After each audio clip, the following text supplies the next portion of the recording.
Good evening and welcome to a very unusual edition of the Antiques Roadshow, where I will be showing you a handful of my favourite possessions. None of them are worth very much, but they're worth a lot to me because they're special things. And along with my friend Flat Ted, say hello to the people, Flat Ted. Hello to the people! There you go. We're going to alleviate your isolation boredom with some interesting things. Our first item, I would like to take you back to the turn of the century, the last century, so the late 1800s. In fact, the very early 1900s, 1901 to be precise. And in my special box here, we'll take you into the jungles of South Africa, where my great uncle was stationed as Captain Frank Neville during the Boer War. And one night when he was in the trenches, doing what you do when you're in the Boer War in a trench, he saw a dung beetle come by rolling a ball of dung, and he reached out and stole that ball of dung from the dung beetle and carefully wrapped up the pellet and put it in his knapsack, and here it is. It's been handed down generations, and my grandfather gave it to me.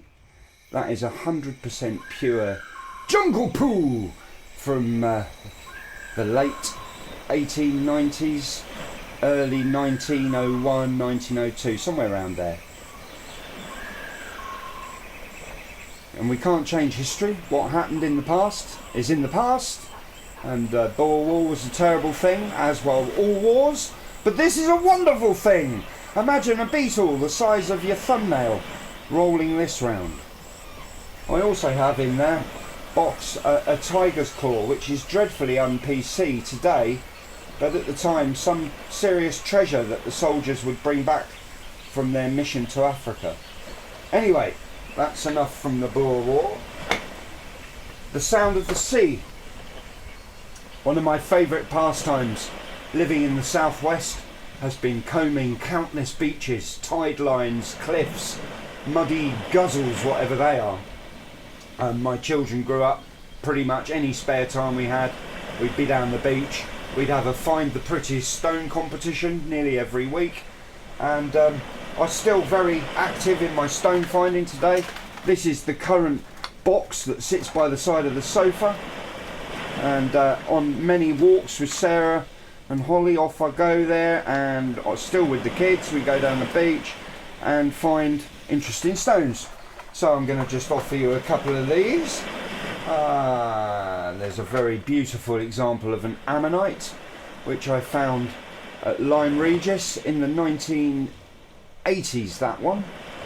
And Lyme Regis is an amazing place if you're into your geology or any other kind of archaeology.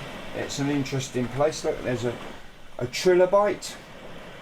That's from a bit further along the coast, near Swanage, sandbanks, etc, etc. I've had that for a few years.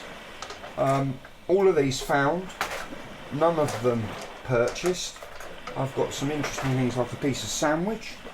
It's not a piece of sandwich, it's actually a stone, but you can see it looks like a bit of sandwich. But you wouldn't want to eat that, mate. No, make your teeth look like mine. And then there's some other beautiful stones in here, just washed up on the sea, but this light's crap. Just the colours of them. Quite often you pick up 6 or 7 stones and you're chuffed to bits, and you get in the car and you come home and they look like pants because they're not wet from the sea any longer. But there you go, that's quite good. I love collecting stones, I absolutely love. While I was down at Lyme Regis hunting fossils, there was a landslip and 30 foot of clay fell back. This is a few years ago now, and poking out of the clay was a little bit of blue ceramic, and I spent an hour or so digging around the clay and pulled this out of the clay completely unscathed, no cracks, no chips. It's about 220 years old, and it's a proper bit of local lime regis pottery. Looks lovely with some bluebells or some snowdrops this time of the year, some daffs maybe, you know. You can't have it because it's mine. I found it, so cock off, it's mine. And I'm sharing it with Flat Ted, aren't I, Ted? Yes, Dad, yes, Dad. Flat Ted, stop talking to me. Say something, Flat Ted. Hello, everybody. Oh no, Flat Ted's dead. Hang on a minute. We can't have this business. Flat Ted. Yeah, what do you want? Thank you for coming back to us. Right. My next treasure is again going back in time to Japanese history, which I'm not very good at. But I'm quite good at car boot sales. And a little while ago, a few years ago, I found this little gem in this box, okay? It's special. I show you in a minute. So we go back in time again, just before the Boer War,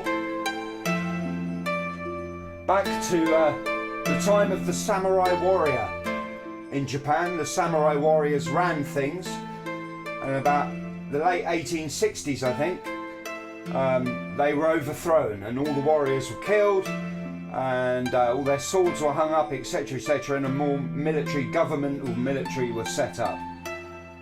That's probably close to what happened.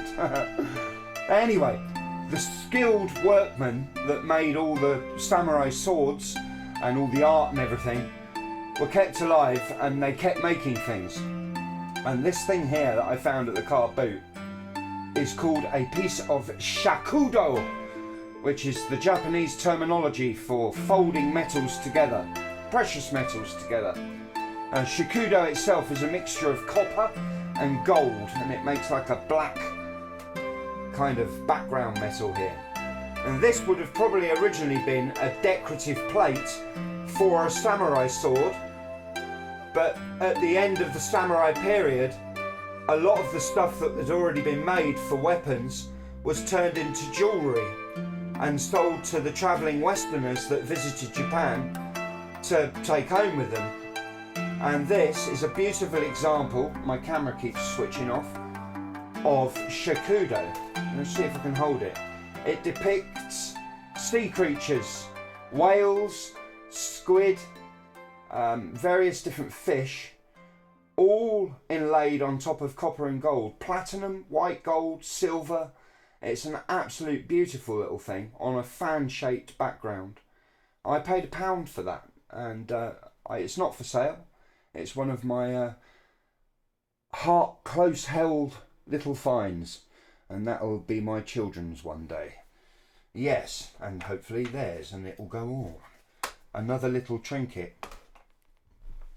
Now, my next treasure is this little fella, Flat Ted. We love Flat Ted.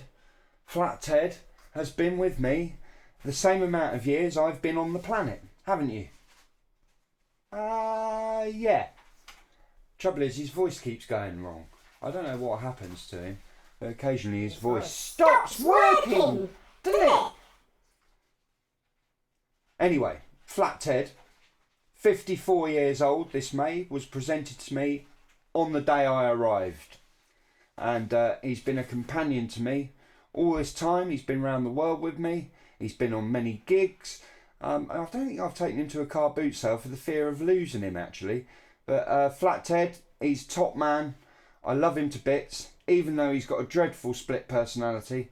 Sometimes he's lovely Flat Ted, and then other times he's got the spirit and heart of a Jack Russell. But anyway, my last and final possession is no, Ted, no. No, we've done your bit. No, we've done your bit, Ted.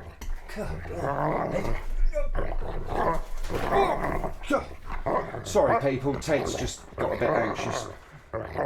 My final. Ted, give it a rest.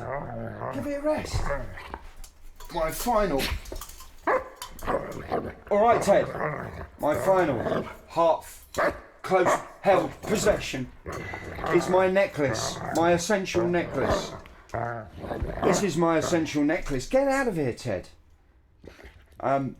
Various things on my essential necklace to help you through the Holocaust or isolation or anything else dreadful and shit that might come along.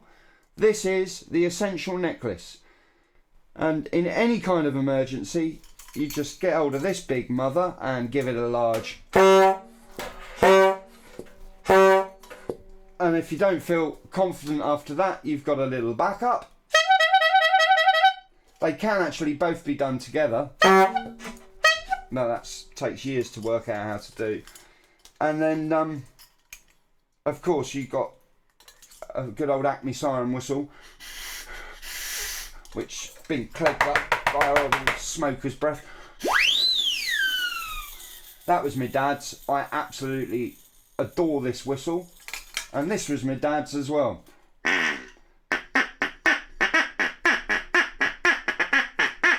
So, to say goodnight, I'm going to use my essential necklace to see you off. Ooh, yeah. Good night, everybody.